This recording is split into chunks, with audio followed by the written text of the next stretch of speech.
সাবধান, সব শত্রু সামনে থেকে আঘাত করে না। কিছু শত্রু থাকে ছায়ার মতো, চুপচাপ আপনার ক্ষতির অপেক্ষায়।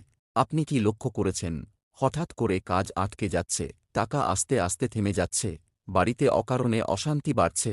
এটা কাকতালীয় নাও হতে পারে। ভিডিওটা শেষ পর্যন্ত দেখার আগে কমেন্টে লিখুন জয় শ্রীরাম, এখনই শেয়ার করুন, যাতে সবার ঘরে পজিটিভ শক্তি পৌঁছে যায়।